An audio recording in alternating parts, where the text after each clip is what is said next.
अक्सर एक शब्द चर्चा में रहता है और वो शब्द है कैविएट। आसान भाषा में कैविएट का मतलब होता है सुने जाने की गुहार।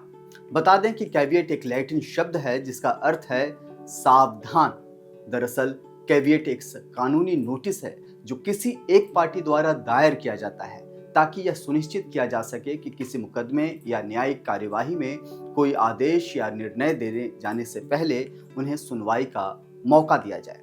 सिविल प्रक्रिया संहिता 1963 यानी कोड ऑफ सिविल प्रोसीजर 1963 की धारा 148 ए में कैविएट दर्ज करने का प्रावधान है। कैविएट याचिका दाखिल करने या दर्ज कराने वाले व्यक्ति को कैविएटर कहा जाता है। हम कैविएटर के बारे में और कैविएट के बारे में आपको आगे और विस्तार से जानकारी देंगे, लेकिन उसके पहले आपको कैविएट से जुड़ी एक रिपोर्ट दिखाते हैं। दरअसल जहां कोई कैविएट दाखिल कर दी गई है, वहां ऐसी कैविएट दाखिल किए जाने की तारीख से 90 दिन की समाप्ति के बाद तब तक प्रभावी नहीं रहेगी जब तक कि आवेदन ऐसी अवधि की समाप्ति से पूर्व न किया गया हो। कैविएट का मुख्य उद्देश्य किसी व्यक्ति के हितों की रक्षा करना जिसके विरुद्ध मुकदमा दायर है या दायर होने की संभावना है। ऐसे मुकदमे या न्यायिक कार्रवाई में किसी पक्ष द्वारा दाखिल आवेदन पर आदेश पारित किया जा सकता है। ऐसा व्यक्ति जो कैविएट दाखिल करता है, उस व्यक्ति का ऐसे आवेदन में आवश्यक पक्षकार होना जरूरी नहीं है, लेकिन वह ऐसे आवेदन पर पारित आदेश से प्रभावित हो सकता है। कैविएट न्यायालय के बोझ को कम करने में सहायता करता है और कार्रवाई की बहुल्यता को कम करता है तथा मुकदमेबाजी को समाप्त करता है। कैविएट का आवेदन किसी मुकदमे या कार्रवाई में दायर किया जा सकता है। हालांकि कुछ उच्च न्यायालयों ने माना है कि अपील या निष्पादन कार्रवाई के दौरान कैविएट के आवेदन पर विचार नहीं किया जा सकता। कैविएट दाखिल करने की तारीख से 90 दिनों से अधिक समय सीमा तक वैध नहीं होगी। 90 दिन की अवधि बीत जाने के बाद कैविएट का नवीनीकरण किया जा सकता है। अब सवाल उठता है कि कैविएट याचिका दाखिल कौन कर सकता है।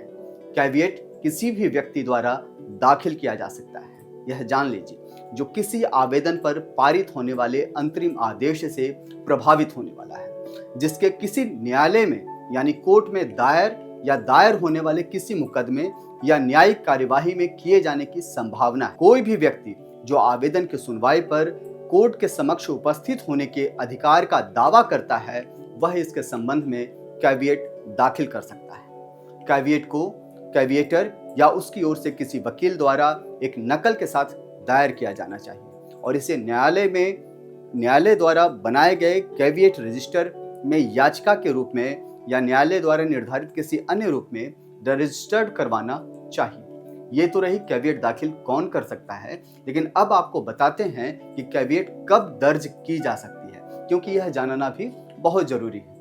कोर्ट में सामान्यतः फैसला सुनाए जाने या आदेश पारित होने के बाद कैविएट दर्ज की जा सकती है। कोड ऑफ सिविल प्रोसीजर 1960 की धारा 148 ए के प्रावधान केवल उन मामलों में लागू हो सकते हैं जहां आवेदन पर कोई आदेश दिए जाने या दायर किए जाने के प्रस्ताव से पहले कैविएटर को सुनवाई का अधिकार होता है। सिविल प्रक्रिया संहिता के तहत कैविएट का कोई फॉर्मेट निर्धारित नहीं किया गया है, इसके लिए इसे एक याचिका के रूप में दायर किया जा सकता है। अब आपको समझाते हैं कि कैविएट दायर करने के लिए क्या क्या आवश्यक दस्तावेज की जरूरत पड़ती है। दरअसल कैविएट दाखिल करने वाले व्यक्ति का पहचान प्रमाण पत्र जैसे कि आधार कार्ड, वकालतनामा और उपस्थिति का ज्ञापन, कैविएट नोटिस की पंजीकृत डाक की रसीद, शपथ पत्र, विवादित या मूल आदेश, कैविएट दाखिल करने के लिए इंडेक्स फॉर्म और की जरूरत पड़ती है। और अब अंत में बताते हैं कि कैविएट याचिका कैसे दायर किया जाता है। कैविएटर को शपथ पत्र और याचिका पर हस्ताक्षर करना होगा। शपथ पत्र को अधिकृत शपथ आयुक्त द्वारा सत्यापित करना चाहिए। शपथ पत्र और याचिका के साथ हस्ताक्षरित वकालतनामा भी लगाना पड़ता है, जो न्यायालय के समक्ष वकील को उसका प्रतिनिधित्व करने का अधिकार प्रदान करता है। कैविएट याचिका के साथ विवादित या मूल आदेश संकलन किया जाएगा।